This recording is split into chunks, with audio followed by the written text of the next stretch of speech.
अस्सलाम वालेकुम एवरीवन, कैसे हैं आप लोग? आई होप कि आप अपने घरों में बिल्कुल ठीक-ठाक होंगे और बहुत खुश होंगे। Welcome to Anmol's kitchen. आज हमारे किचन में बन रहा है बीफ वाइट पुलाव। ये बनता है बहुत ही मज़ेदार और बनाना है बहुत ही आसान। इतना डिलीशियस बनता है, इतना हल्का बनता है कि खा के चावलों को जैसे खा के कोई भारीपन-सा महसूस होता है ना, तो बिल्कुल भी इन चावलों से नहीं होगा।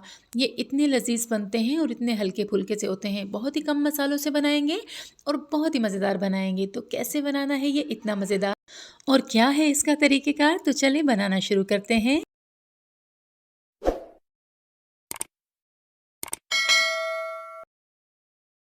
बिस्मिल्लाहिर्रहमानिर्रहीम। मैंने ले लिया है बीफ, ये 1.25 किलो बीफ है और इसकी मैंने छोटी-छोटी सी बोटियाँ करवा ली हैं और इसे धोकर अच्छा सा हमने साफ़-सुथरा कर लिया है। इसे हमने बॉयल करना है और इसकी स्मेल ख़त्म करने के लिए कौन से मसाले इसमें डालेंगे वो भी आप गौर से देखिएगा। अच्छी तरह से हमने बीफ को धो लिया है और डाल दिया है कुकर में और इसमें हमने खुला पानी डाल देना है। अराउंड 2 केजी पानी जो है मैंने इसमें ऐड कर दिया था और इसे जो है हमने रख देना है चूल्हे पे और फ्लेम जो है हमने मीडियम रखना है जब तक हम इसमें मसाले वगैरह डालेंगे। ये इसमें थोड़ा-सा फ़ैट भी डलवा लिया था, इससे जो यखनी का फ्लेवर है ना बहुत अच्छा सा आ जाता है। अब इसमें हमने चंद खड़े मसाले डालने हैं जिनकी वजह से ना ये इसकी स्मेल वगैरह जो ख़त्म हो जाती है। दालचीनी के मैंने 2 टुकड़े ले लिए हैं और थोड़े से मैंने इसमें डाल दिए थे लौंग, ये 6 से 7 लौंग हैं जो हम इसमें ऐड कर देंगे। इन चीज़ों से इनकी गोश्त की ना स्मेल ख़त्म हो जाती है। 2 डाल दी थी मैंने काली वाली बड़ी इलायचियाँ और इसमें डाल दी थी 5 ये सब्ज़ इलायचियाँ हैं जो मैंने इसमें डाल दी थी, इनसे बहुत ही अच्छी खुशबू आती है। और इसमें हमने 1 टेबलस्पून सॉल्ट ऐड कर दिया है ताकि हमारी यखनी में भी अच्छा सा फ्लेवर आ जाए और इसे कर देंगे हम बंद। और जब ऐसे सीटी चलने लग जाएगी तो उसके बाद हमने टाइम नोट कर लेना है। पूरे 15 से 20 मिनट इसे टाइम देंगे हम। मैंने पूरे 15 मिनट का इसे टाइम दिया था और ये परफेक्ट हमारा बीफ जो है गल गया था। 15 से 20 मिनट हो गए हैं और हमने ऊपर से विसिल उतार दिया है। जब कुकर से अच्छी तरह इसकी स्टीम रिमूव हो जाएगी तो फिर हम इसे खोलेंगे और देखेंगे कि बीफ जो है किस कंडीशन में आ गया है। माशाअल्लाह बहुत अच्छा सा बीफ हमारा डन हो गया है और यखनी भी हमारी बहुत ही परफेक्ट हो गई है।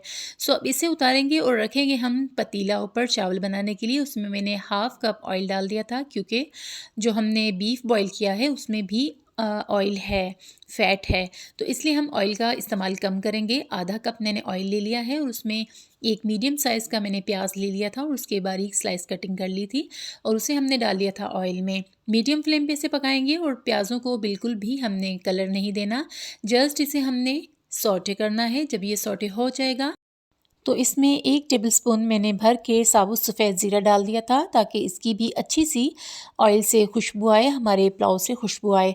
इतना ही हमने प्याज को सौटे करना है, इससे ज़्यादा हम इसे कलर नहीं देंगे क्योंकि हमने वाइट पुलाव बनाना है। तो अगर प्याज़ों को हमने ज़्यादा डार्क कर लिया तो फिर प्याज़ों से कलर जो है निकलेगा और हमारे चावलों में वही कलर आ जाएगा। अब मैंने इसमें डाल दिया है 1 टेबलस्पून भर के अदरक लहसुन का पेस्ट और इसे भी हमने हल्का सा सौटे करना है। जब ये थोड़ा सा सौटे हो जाएगा तो हमने इसमें डाल देने हैं थोड़े से मसाले और इसे भून लेना है और फिर इसमें हम बीफ शामिल कर देंगे। बहुत ही आसान है, बहुत ही सिंपल रेसिपी है और बहुत ही जल्दी बन जाता है।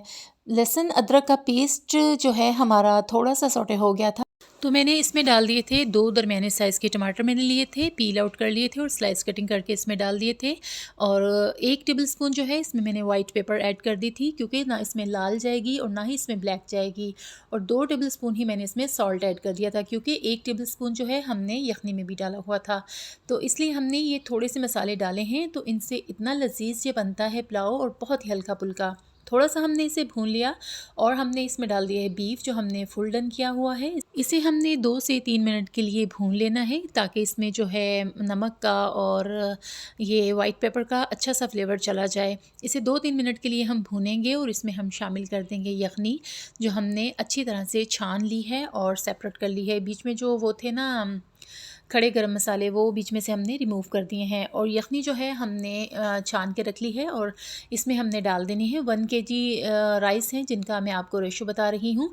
तो इसमें ये वाले 2 कप जो है मैंने पानी के डाल दिए ये मग जो है 750 ग्राम का है। ये बन गया है 1.5 किलो पानी। सेला चावलों से ये मैं बना रही हूँ और सेला चावल जो होते हैं थोड़े हार्ड होते हैं। एक तो इनमें भिगोया था मैंने 1 घंटे के लिए और दूसरा इनमें पानी जो है थोड़ा सा आधा किलो ऊपर जाएगा क्योंकि 1 केजी सेला चावल हैं और आधा किलो यखनी हमने ऊपर डाल दी है। 1.5 किलो हमने इसमें यखनी ऐड कर दी है और इसे हमने मीडियम फ्लेम पे पकाना है। 5 से 6 मिनट लगेंगे। ये पानी अच्छा सा सोख हो जाएगा तो उसके बाद जो है हमने इसे दम लगा देना है। सेला चावल है इसलिए इसे दम जो है हमने ज़्यादा लगाना है। मैंने इसे 15 से 20 मिनट का दम लगाया था और ये बहुत अच्छे से चावल हमारे हो गए थे। ये थोड़ा सा पानी मैंने बचा लिया था, वो भी मैंने बीच में ऐड कर दिया है। चावल जो है मैंने कनी इसकी चेक की है तो ये अच्छा खासा जो है ना सख्त है क्योंकि सेला चावल है इसलिए हमने इसे अभी दम लगा देना है। ये इतना पानी देखें आपको नज़र आ रहा है, इसमें मैंने दम लगा दिया है और दम में मैंने धनिया और पुदीना जो था वो फ्रेश वाला काट के डाल दिया था। इसकी बहुत ही प्यारी खुशबू आती है और ये बहुत ही मज़ेदार लगता है। 20 मिनट का इसे दम लगाया था और हमने इसे अच्छी तरह से मिक्स कर लिया है और इसे कर लिया है डिश आउट। बहुत ही खूबसूरत, बहुत ही मज़ेदार लग रहा है। अगर आपको मेरी रेसिपी पसंद आई हो तो इसे ज़रूर ट्राई करें और इसे अपने फैमिली फ्रेंड्स में करें शेयर। इसी के साथ मैं चाहूँगी आपसे इजाज़त। अल्लाह ताला आपको दुनिया और आखिरत की भलाइयाँ अता फ़रमाए और अल्लाह ताला आपको दुनिया और आखिरत की रुसवाइयों से अपने हिफ्ज़ ओ अमान में रखे। मुझे रखिएगा दुआओं में याद। और अगर चैनल पे नए हैं तो मेरे चैनल को करें सब्सक्राइब और साथ में लगे बेल के आइकन को प्रेस करें ताकि मेरी आने वाली हर नई वीडियो का नोटिफिकेशन सबसे पहले आपको मिले। इसी के साथ मैं चाहूँगी आपसे इजाज़त। अल्लाह हाफ़िज़ जी, बाय बाय।